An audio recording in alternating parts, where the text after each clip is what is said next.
खबरें देख रहे हैं आप। मैं हूं आशीष त्रिपाठी आपके साथ। नमस्कार, सुप्रभात, बहुत बहुत स्वागत है आपका। मैं हूं आपके साथ ऋतु ज्ञानवानी। खबरों की शुरुआत करेंगे। अमेरिकी प्रेसिडेंट डोनाल्ड ट्रंप ने ईरान को लेकर एक और सख्त और बड़ी धमकी दी है। होर्मुज स्ट्रेट को खोलने के लिए ट्रंप ने ईरान को 48 घंटे का अल्टीमेटम दिया है। ट्रंप ने साफ कहा कि अगर ईरान नहीं माना तो अमेरिका कड़ा एक्शन लेगा। दरअसल कहना है ट्रंप का कि अगर नहीं खुला होर्मुज स्ट्रेट तो अमेरिका कहर बरपाएगा। और डोनाल्ड ट्रंप का ये ताजा और हालिया बयान निश्चित रूप से ईरान इजरायल अमेरिका युद्ध की एक और दिशा को तय कर सकता है, क्योंकि जिस तरह के रवैये को डोनाल्ड ट्रंप ने अब तक पकड़ा हुआ है, उस रवैये से ईरान बिल्कुल भी पीछे हटने वाला नहीं है। इस बात के संकेत पहले भी कई बार मिल चुके हैं, लेकिन एक बार फिर इस तरह के बयानों से होर्मुज स्ट्रेट में परेशानियों को क्या बढ़ते देखा जाएगा, या फिर वाकई डोनाल्ड ट्रंप के इस तरह की चेतावनियों से, इस तरह के बयानों से ईरान पर कोई प्रभाव पड़ने वाला है।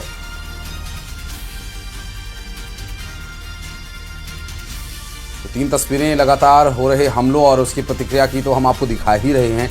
साथ ही साथ होर्मुज स्ट्रेट को लेकर डोनाल्ड ट्रंप का जो बयान हालिया सामने आया, सख्त लहजे में डोनाल्ड ट्रंप का ये कहना है कि ईरान के पास सिर्फ अगले 48 घंटे का समय है होर्मुज स्ट्रेट बहाल करने के लिए, अन्यथा कड़ा हमला किया जाएगा, कहर बरपाया जाएगा। इस तरह के शब्दों का इस्तेमाल डोनाल्ड ट्रंप ने किया।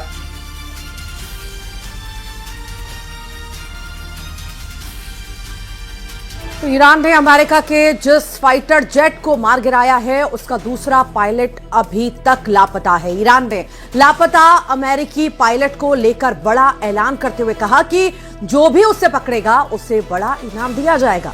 दरअसल ईरानी सैन्य कमांड ने यह दावा किया कि नई डिफेंस सिस्टम की मदद से अमेरिकी फाइटर जेट्स को मार गिराया गया और अब उनके आसमान पर उनका पूरा नियंत्रण है। तो वहीं व्हाइट हाउस ने यह कहा कि राष्ट्रपति ट्रंप को हर पल की जानकारी दी जा रही है। आपको याद होगा, ईरान की तरफ से दावा किया गया था F-15E फाइटर जेट को मार गिराए जाने का, जिसके मलबे के पास फाइटर जेट के पायलट और आर्मरी ऑपरेटर दोनों की इजेक्शन सीट्स के अवशेष मिले थे। और ऐसे में फाइटर जेट के पायलट को तो तलाश लिए जाने का दावा किया गया, लेकिन हथियारों को ऑपरेट करने वाले फौजी का कहीं कोई पता नहीं चल सका था। और अब तक उसके बारे में कोई जानकारी नहीं मिली है। ना ही अमेरिका ने उसके मिलने का दावा किया है और ना ही ईरान ने, क्योंकि ईरान तो लगातार इनाम की घोषणा किए हुए है कि उस फाइटर जेट के पायलट को ढूंढने वाले को इनाम दिए जाने की भी बात कही जा चुकी है। और अब इस पर एक और बड़ी खबर, अब तक उस पायलट की तलाश जारी है और लापता पायलट की तलाश अब तक कब तक चलेगी ये भी कहना अभी थोड़ा मुश्किल है, क्योंकि तलाश लगातार जारी है। और इस बीच ईरान ने अमेरिका और इजरायल को लेकर एक बड़ा सैन्य दावा किया है और ईरानी आर्मी के प्रवक्ता ने कहा कि शुक्रवार का दिन ईरान की एयर डिफेंस यूनिट्स के लिए गर्व का दिन था। उन्होंने इसे अमेरिका और दुश्मनों के लिए काला और अपमान का दिन बताया है। ईरान का दावा है कि उसने एक अमेरिकी F-35 दो A-10 वॉरथॉग फाइटर जेट्स और 3 अमेरिकी इजरायली ड्रोनों को मार गिराया है। प्रवक्ता ने कहा कि ईरान लगातार नए एयर डिफेंस सिस्टम से कामयाबी हासिल कर रहा है। साथ ही उन्होंने दावा किया कि ईरान दुनिया के सामने दुश्मन की नाकाबिलियत को इस तरह साबित करेगा जैसे पहले कभी नहीं हुआ है। वार पलटवार के बीच नए एयर डिफेंस सिस्टम की कामयाबी को लेकर ईरान का एक बड़ा दावा।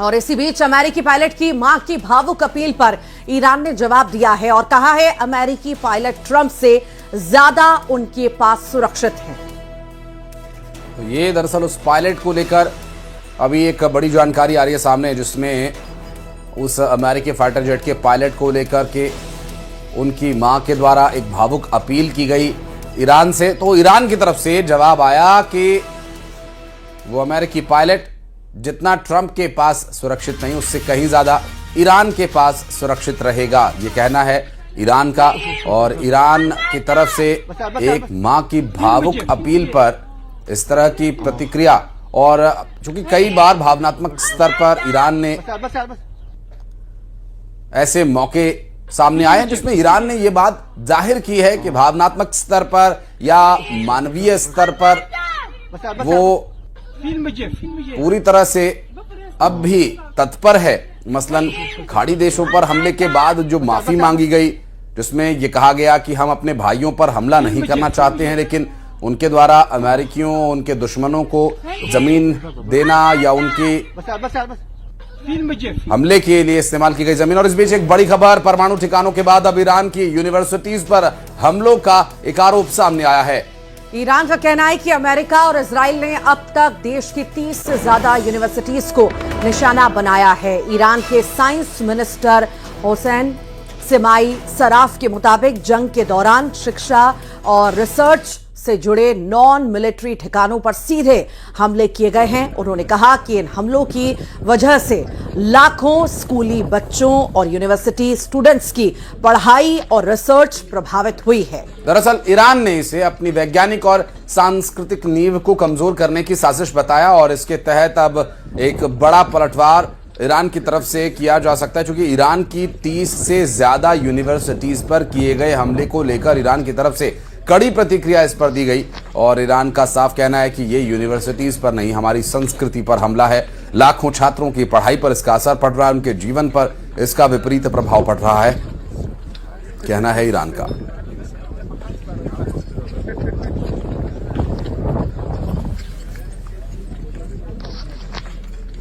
और ईरान ने इससे पहले भी चेतावनी दी थी कि यदि हमारी यूनिवर्सिटीज पर हमले हुए तो हम भी चुप नहीं बैठेंगे। तो ईरान के तबरीज में इजरायली सेना ने बड़ा हमला करने का दावा किया है। आईडीएफ के मुताबिक ईरान के मिसाइल नेटवर्क पर बड़ा प्रहार किया गया है। दरअसल इस हमले में ट्रक पर लदे मोबाइल बैलिस्टिक मिसाइल लॉन्चर को निशाना बनाया गया, जिसे पूरी तरह से तबाह बर्बाद कर दिया गया। और इजरायली सेना का कहना है कि इस कार्रवाई से इजरायली नागरिकों को निशाना बनाने की ईरानी साजिश नाकाम हो गई। आईडीएफ ने हमले का वीडियो भी जारी किया है। वही तस्वीरें आप देख रहे हैं ईरान के मिसाइल नेटवर्क पर इजराइल का यह अटैक, जिसकी तस्वीरें सामने आई हैं। बड़ा प्रहार किया गया है, जिसकी तस्वीरें भी अब साझा की गई हैं। तो बैलिस्टिक मिसाइल लॉन्चर जो कि एक ट्रक पर लदा हुआ था, उसी पर हमले का एक वीडियो जारी किया गया, और संभवतः ड्रोन से लिया गया ये वीडियो। देखिए किस तरह से ये तबरीज में इजरायली बैलिस्टिक मिसाइल लॉन्चर, और ये मोबाइल बैलिस्टिक मिसाइल लॉन्चर है जो कि मूवेबल है, और ये ट्रक पर लदा हुआ था। संभवतः इसे किसी अगले गंतव्य तक जाना था या क्या कारण था, ये सड़क के ऊपर अब देखिए ट्रक पर लदा मोबाइल बैलिस्टिक मिसाइल लॉन्चर, जिस पर एक धमाका हुआ और उसके बाद धुआं आग की लपटें उठती दिखाई दी। बैलिस्टिक मिसाइल लॉन्चर को निशाना बनाया गया। तो ईरान के कराज ब्रिज पर बमबारी के वक्त का एक और नया फुटेज सामने आया है, और इस वीडियो में साफ आप देख पाएंगे कि कैसे जैसे ही कराज पुल पर हमला होता है, वहां पर मौजूद लोग घबराकर जान बचाने के लिए इधर उधर भागते हुए नजर आते हैं। दरअसल ये बमबारी अमेरिका और इजराइल की ओर से किए गए एयर स्ट्राइक में हुई फुटेज में धमाके के बाद पुल के आसपास अफरा तफरी का सा माहौल देखने को मिला, और ये तस्वीरें इस बात की तस्दीक करती हुई ये कराज ब्रिज, जो कि सामरिक दृष्टि से और कई महत्वपूर्ण विषयों को देखा जाए तो काफी महत्वपूर्ण है ये। और ये कराज ब्रिज पर बमबारी का एक नया वीडियो, क्योंकि इजराइल और अमेरिका की तरफ से अब ऐसी जगहों को निशाना बनाया जा रहा है जिससे ईरान को काफी नुकसान हो, मसलन चाहे वो यूनिवर्सिटीज हों या फिर ऐसे महत्वपूर्ण पुल। और चलिए बढ़ते हैं आगे। अब रुक करेंगे प्रदेश के कुछ महत्वपूर्ण खबरों का, जिसमें अनूपपुर से एक बड़ी खबर आ रही है और